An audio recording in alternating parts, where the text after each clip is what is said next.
Hello students, मैं अंजलि पयाल स्वागत करती हूँ आपका आईसीटी वर्चुअल क्लासरूम देहरादून से। कैसे हैं आप सब लोग? उम्मीद करती हूँ आप सब लोग अच्छे होंगे और अपनी लाइफ में बहुत बेहतर कुछ कर रहे होंगे। आज हम बात कर रहे हैं क्लास 10th की साइंस की, और जैसा आप लोग जानते हैं थर्ड चैप्टर हमने इसमें स्टार्ट किया था, मेटल्स एंड नॉन मेटल्स, यानी कि धातु और अधातु के बारे में हम यहाँ पर पढ़ रहे हैं। ठीक है, तो धातुएं क्या होती हैं, अधातुएं क्या होती हैं, बेसिक आइडिया आप लोगों ने इसके बारे में ले लिया था। फिजिकल प्रॉपर्टीज देखी थी हमने आपके मेटल्स की, यानी भौतिक गुण देखे थे धातुओं के। भौतिक गुणों में बहुत सारी चीजों की बात हुई थी, जैसे सबसे पहले आप देखते हैं किसी भी तत्व को, तो देखने में वो कैसा लग रहा है। अगर उसमें एक प्रकार की चमक है, चमकदार उसकी सतह है, या आप कहेंगे उसकी अपनी एक चमक है जिसको धात्विक चमक कहा जाता है, तो ऐसी जो भी आपका तत्व होगा वो धातु की श्रेणी में आ सकता है। इसके अलावा आप क्या कहते हैं, अगर हम उसको पीटते हैं तो पीटने पर वो पतली पतली चादरों में बदल जाता है, यानी उसमें आघातवर्धता का गुण है, तो ऐसा तत्व भी आपका धातु की श्रेणी में आता है।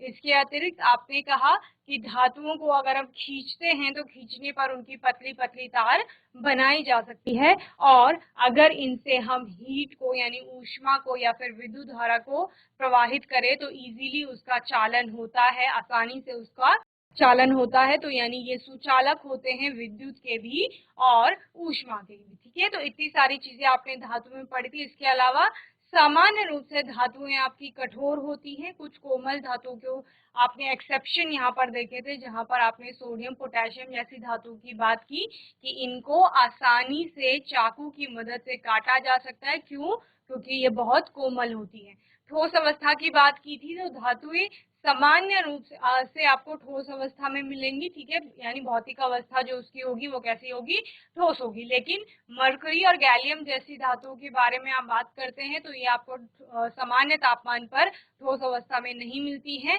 और मरकरी एक ऐसी धातु है जिसे आप पढ़ते हैं कि सामान्य तापमान पर या कमरे के तापमान पर इसका जो भौतिक अवस्था होती है वो क्या होती है, द्रव होती है। ठीक है, तो इतनी सारी आपने धातु के बारे में यहाँ पर प्रॉपर्टीज उसकी पढ़ी। ऊष्मा की बात की हमने, कठोरता की बात की, उसकी भौतिक अवस्थाओं की बात की। ठीक है ना। इसके अलावा हमने फिजिकल प्रॉपर्टीज पढ़ी नॉन मेटल्स की, यानी अधातुओं की। ठीक है ना। धातुओं में आपने बहुत सारी प्रॉपर्टीज पढ़ी। जो प्रॉपर्टीज, जो गुण आपने धातुओं में पढ़े थे, ठीक उसके विपरीत गुण आप यहाँ धातुओं में पढ़ते हैं। यानी वहां आपने कहा था धातु में अपनी एक चमक है, अधातु में ऐसी कोई भी चमक नहीं होती। लेकिन आयोडीन एक ऐसी अधातु होती है जो कैसी होती है, चमकदार होती है। ठीक है ना।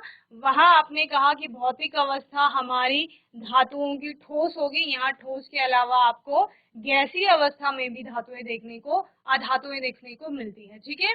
इसके अलावा आपने क्या कहा, धातु जो होती है विद्युत और ऊष्मा की चालक होती हैं या सुचालक होती हैं। यहाँ पर सारी अधातुएं आपकी क्या होती हैं, विद्युत और ऊष्मा की कुचालक होती हैं, यानी ये ऊष्मा और विद्युत को अपने में से चालन नहीं होने देते हैं। ठीक है ना।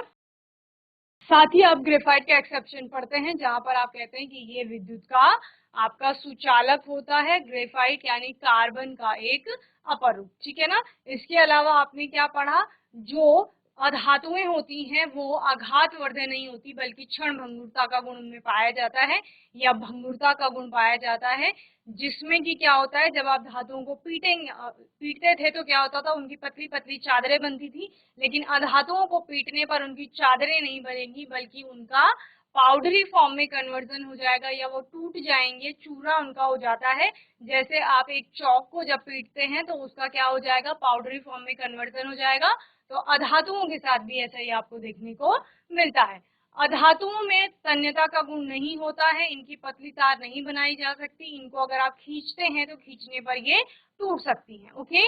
इसके अलावा अधातुएं आपकी कठोर नहीं होती हैं, बल्कि कोमल होती हैं। सिर्फ आप कठोर की बात जब आप करेंगे तो वहां पर कार्बन का अपर रूप जो हीरा होता है, डायमंड, वो आपका कठोरतम पदार्थ में गिना जाता है। या सबसे कठोर पदार्थ की बात जब आप करते हैं तो वो क्या होता है, हीरा होता है, जो कि कार्बन का एक क्या है, अपर रूप है। ओके। यहाँ पर धातुओं के जो गलनांक और क्वथनांक होते हैं वो उच्च होते हैं, जबकि अधातुओं के गलनांक और क्वथनांक कैसे होते हैं, निम्न होते हैं, यानी ये बहुत कम तापमान पर भी पिघलना शुरू कर देते हैं या वाष्प में परिवर्तित होना शुरू कर देते हैं। ओके, तो इतनी सारी हमने प्रॉपर्टीज किसके बारे में पढ़ी थी, धातुओं और अधातुओं के बारे में पढ़ी थी। अब कुछ केमिकल प्रॉपर्टीज की बात कर लेते हैं, ठीक है। यानी कि अब हम कोई भी जो हमारी धातु है या अधातु है उसको किसी अन्य तत्व के साथ मिला रहे हैं और मिलाने पर हम क्या देखते हैं कि उसका क्या होता है। सबसे पहले reaction of metal with oxygen, oxygen या वायु के साथ अभिक्रिया या वायु की उपस्थिति में आप किसी भी धातु को रख देते हैं तो उसके पश्चात क्या होता है, तो जनरली उनके क्या बनते हैं, ऑक्साइड्स बनते हैं या फिर कहीं कहीं पर आपको हाइड्रोक्साइड बनता हुआ दिखेगा। ओके, तो धातु वायु में जल सकते हैं। वायु में जल सकने का क्या तात्पर्य है, वहां पर ऑक्सीजन उपस्थित है और ऑक्सीजन की उपस्थिति में ही दहन की प्रक्रिया होती है, ये आप पढ़ते हैं। यानी कंबशन जब भी होगा, जलने की या आग लगने की प्रक्रिया जो होती है वो किसकी उपस्थिति में होती है, आपकी वायु की उपस्थिति आप बोलते हैं। यानी वायु का मतलब क्या है, आपका ऑक्सीजन की उपस्थिति, ठीक है। तो वायु के साथ अभिक्रिया से तात्पर्य है यहाँ पर O2 के साथ अभिक्रिया।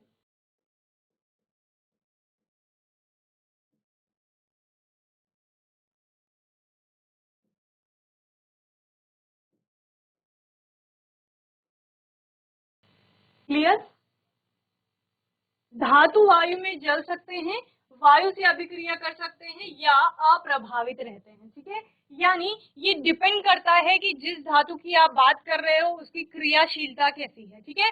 अगर वो बहुत ज्यादा अभिक्रियाशील है तो वो इजीली क्या करेगी, ऑक्सीजन की उपस्थिति में यानी ऑक्सीजन के संपर्क में आने पर ही आग पकड़ लेगी।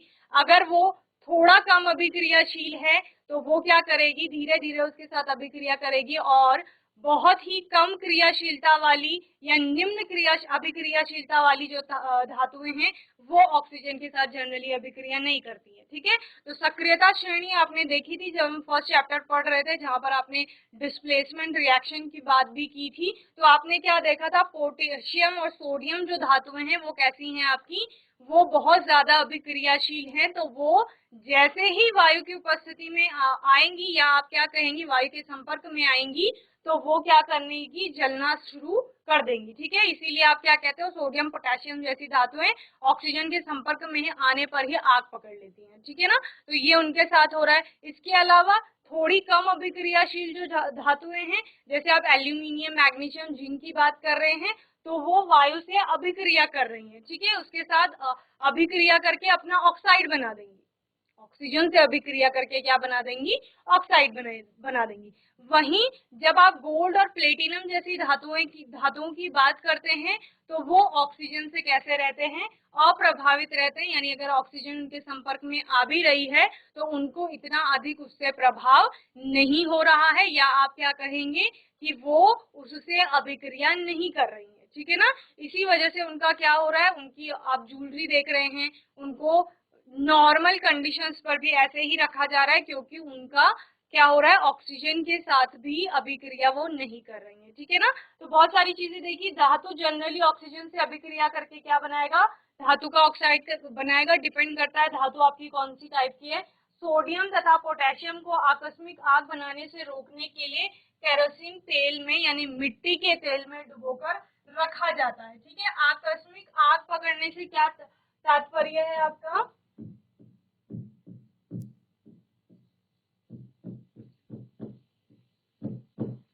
यानी कि अगर जनरली जो है, जो आपका मिट्टी का तेल है उसमें सोडियम और पोटेशियम जैसी धातु को क्या करके रखा जाता है, डुबो कर रखा जाता है। क्यों, ताकि वो वायुमंडल में जो ऑक्सीजन है हमारे उसके संपर्क में ना आ पाए। उसके संपर्क में आएगी तो क्या करेगी, आग पकड़ लेगी। आग पकड़ने का से क्या तात्पर्य है कि इंस्टेंटली वो क्या कर लेगी, रिएक्ट कर लेगी, ठीक है। तो उसी रिएक्शन को रोकने के लिए क्या किया जा रहा है, सोडियम और पोटेशियम को किसमें रखा जा रहा है, कैरोसिन में यानी मिट्टी के तेल में डुबोकर रखा जा रहा है। Okay, then magnesium, aluminium, zinc, lead वायु के साथ धीरे धीरे अभिक्रिया करते हैं, ठीक है। ये क्या है, ये सोडियम और पोटेशियम से कम अभिक्रियाशील धातु हैं, ठीक है ना। ये सक्रियता श्रेणी में इनसे नीचे आती हैं। तो ये धीरे धीरे अभिक्रिया करेंगी, इन धातुओं पर ऑक्साइड की पतली सुरक्षा परत चढ़ जाती है। ठीक है ना। आपने क्या पढ़ा था जब इस संक्षारण को पढ़ रहे थे, तो वहां पर आपने कहा था कि हम आयरन के ऊपर जिंक की कोटिंग करते हैं, और जिंक के साथ जब ऑक्सीजन अभिक्रिया करता है तो जिंक के ऊपर भी एक जिंक ऑक्साइड की परत चढ़ जाती है। तो उसी की बात कर रहे हैं कि जब आप मैग्नीशियम, एल्यूमिनियम, जिंक और लेड जैसी धातुओं को खुले में छोड़ते हैं या ऑक्सीजन के संपर्क में वो आती हैं, तो उनके ऊपर एक पतली सुरक्षा परत चढ़ जाती है। वो सुरक्षा परत किसकी होती है? उनके ऑक्साइड की होती है। यानी मैग्नीशियम है तो मैग्नीशियम का ऑक्साइड बनेगा, एल्यूमिनियम है तो उसका ऑक्साइड बनेगा, जिंक है तो जिंक का ऑक्साइड बनेगा, लेड है तो लेड का ऑक्साइड बनेगा। तो यानी जनरली जो भी आपकी धातु है वो ऑक्सीजन से अभिक्रिया करके ऑक्साइड बना रही है। ठीक है। मैग्नीशियम वायु में जलने पर सफेद MgO बनाता है। ठीक है। ये अभिक्रिया आप 6th, 7th, 8th क्लास से देखते आ रहे हैं। जब भी क्या कहा जाता है, मैग्नीशियम के रिबन को जलाया जा रहा है और रिबन को जलाने पर आपका सफेद कलर की आपकी फ्लेम बन रही है और एक व्हाइट कलर का सब्सटेंस बन रहा है। वो क्या है? तो वो मैग्नीशियम का ऑक्साइड है। उसी की बात कर रहे हैं कि मैग्नीशियम वायु में जलने पर क्या कर रहा है? सफेद मैग्नीशियम ऑक्साइड बनाता है। क्लियर है। आयरन और कॉपर वायु में गर्म करने पर प्रज्वलित नहीं होते हैं। ठीक है ना।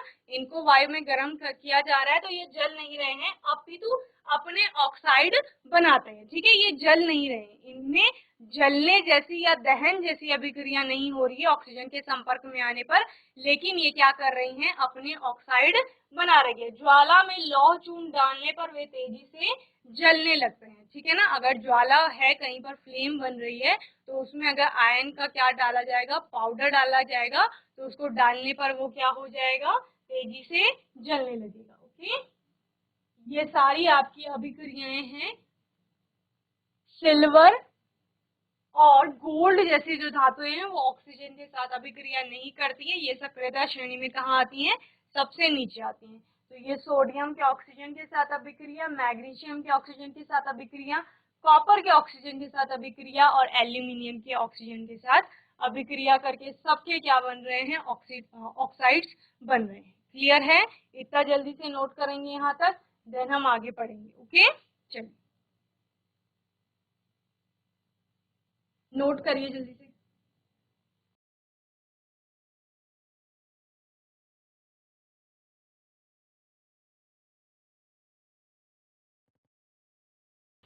आगे नोट करेंगे जल्दी से।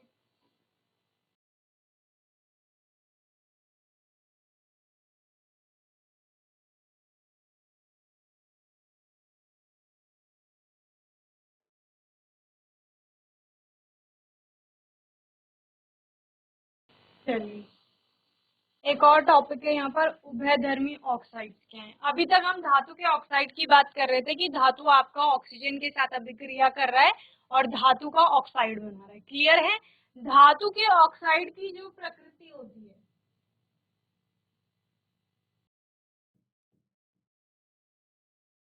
धातु के ऑक्साइड की जो प्रकृति होती है वो कैसी होती है बच्चे? वो होती है क्षारीय प्रकृति। ठीक है ना। ये आपने पहले एसिड बेस के चैप्टर में भी पढ़ा है। क्षारीय प्रकृति होती है। धातु का ऑक्साइड जो है वो क्षारीय प्रकृति दिखाता है। जब वो क्षारीय प्रकृति दिखाएगा तो यानी वो किससे अभिक्रिया कर रहा था? आपका धातु का ऑक्साइड अम्ल से अभिक्रिया कर रहा था, और अम्ल से अभिक्रिया करके क्या दे रहा था? आपका लवण दे रहा था और साथ में जल बना रहा था। समझ रहे हैं।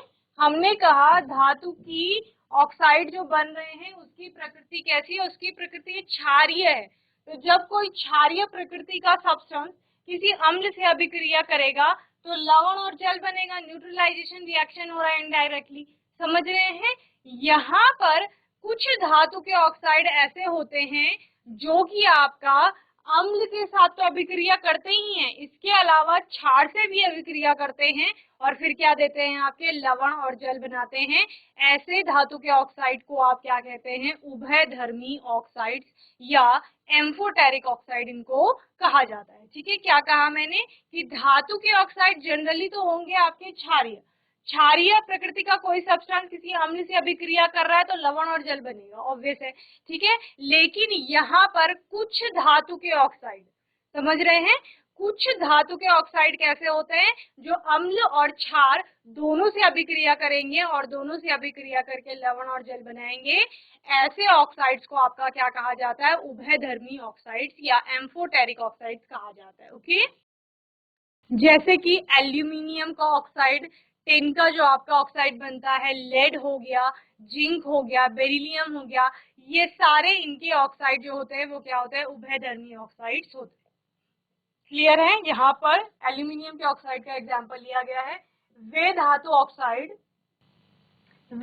ऑक्साइड जो अम्ल तथा क्षार से अभिक्रिया करते हैं, यानी अम्ल से भी कर सकते हैं और क्षार से भी अभिक्रिया कर सकते हैं, तथा लवण एवं जल उत्पन्न करते हैं या लवण और जल बनाते हैं, उनको आपका उभयधर्मी ऑक्साइड कहा जाता है। जैसे यहाँ पर Al2O3 लिया गया है, एल्यूमिनियम का ऑक्साइड है। पहले स्टेप में यह अम्ल से अभिक्रिया कर रहा है, पहली अभिक्रिया अम्ल से हो रही है, इसकी हाइड्रोक्लोरिक एसिड आपका लिया है, और दूसरी में क्षार से ये अभिक्रिया कर रहा है, कॉस्टिक सोडा, सोडियम हाइड्रोक्साइड आपका लिया गया है, उससे अभिक्रिया कर रहा है, और दोनों ही केस में आपका लवण और जल बन रहा है। ठीक है, क्लियर है? तो ये आपका, यानी यहाँ पर उभयधर्मी ऑक्साइड कौन सा है, ये। क्लियर? इसी प्रकार से और धातुओं के ऑक्साइड भी मैंने जैसे आपको बताया, जिंक हो गया, लेड हो गया, आपका टिन हो गया, बेरिलियम हो गया, तो इन सब के जो ऑक्साइड्स होते हैं वो कैसे होते हैं, उभयधर्मी होते हैं प्रकृति में, यानी कि वो अम्ल और क्षार दोनों से अभिक्रिया करते हैं और दोनों से अभिक्रिया करने पर लवण और जल बनाते हैं। ये आपका इम्पोर्टेंट टॉपिक भी है, क्योंकि इससे 1, 2 या 3 मार्क्स, कितने भी मार्क्स में क्वेश्चन आ सकता है, पूछ सकता है उभयधर्मी ऑक्साइड क्या होता है। 1 मार्क्स में एमसीक्यू में भी आ सकता है कि आपको अलग अलग धातुओं के ऑक्साइड्स दे दिए गए हैं और पूछ लिया गया है कि इनमें से एम्फोटेरिक ऑक्साइड कौन सा है, तो आपको फिर वो बताना होगा। ठीक है, तो यहाँ पर ये क्लियर हो गया है, धातु की ऑक्सीजन के साथ अभिक्रिया। इसको जल्दी से नोट करेंगे, फिर आगे देखेंगे। ओके, चलिए।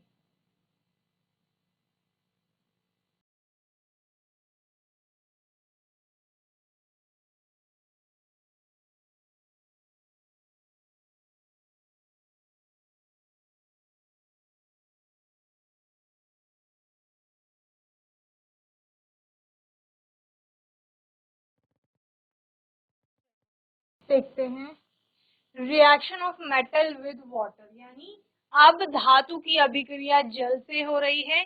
यहाँ पर भी जैसे आपने ऑक्सीजन के साथ अभिक्रिया देखी थी, आपने क्या कहा, कुछ धातुएं हैं जो ऑक्सीजन के संपर्क में आने पर ही आग पकड़ ले रही हैं, कुछ आपका धीरे धीरे अभिक्रिया कर रही हैं, और कुछ ऐसी हैं कि जो अभिक्रिया नहीं कर रही हैं।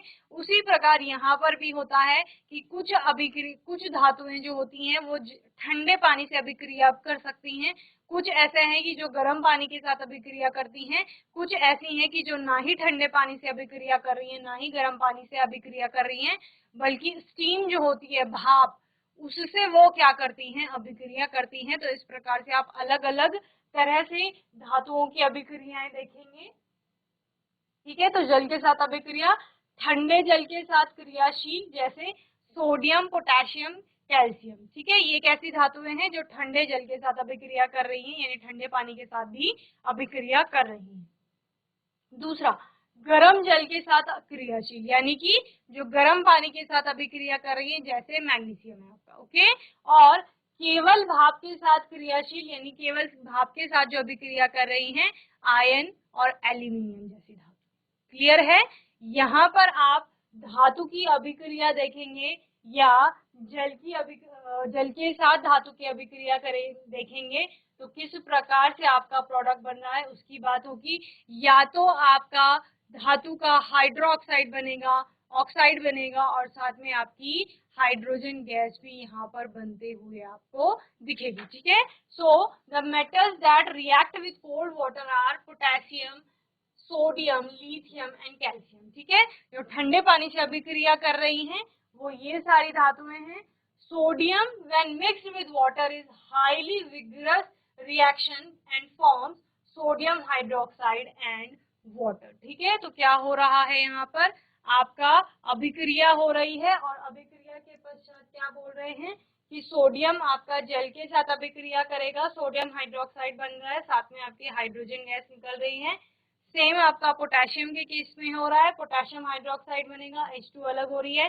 कैल्शियम की आपकी वाटर के साथ अभिक्रिया हो रही है, कैल्शियम हाइड्रोक्साइड बन रहा है, H2 गैस अलग हो रही है। मैग्नीशियम की आपकी वाटर के साथ अभिक्रिया हो रही है, मैग्नीशियम हाइड्रोक्साइड बन रहा है और साथ में आपकी H2 अलग हो रही है। कैल्शियम तथा मैग्नीशियम की जल से अभिक्रिया के दौरान उत्पन्न हाइड्रोजन गैस के बुलबुले धातु के साथ चिपक जाते हैं तथा धातु तैरना प्रारंभ कर देती है। ठीक है, यानी क्या कह रहे हैं कि जब कैल्शियम और मैग्नीशियम की जल से अभिक्रिया कराई जा रही है तो उस दौरान क्या हो रहा है, वहां पर जो आपका हाइड्रोजन गैस बन रही है वो कैल्शियम और मैग्नीशियम के जो हाइड्रोक्साइड बन रहे हैं उनके साथ चिपक रही हैं और उसके बाद जो आपकी धातु है वो तैरना प्रारंभ कर रही है। और यहाँ पर एल्यूमिनियम आयन के साथ अभिक्रिया दिखाई जा रही है, तो ये स्टीम के साथ अभिक्रिया हो रही है। ठीक है, यानी कि भाप के साथ। तो ये जल के साथ अभिक्रिया आपका वो, इससे पहले ऑक्सीजन के साथ हमने अभिक्रिया देखी आज के सेशन में। यहाँ तक आप उस चैप्टर को अच्छे से अपना तैयार कर लेंगे।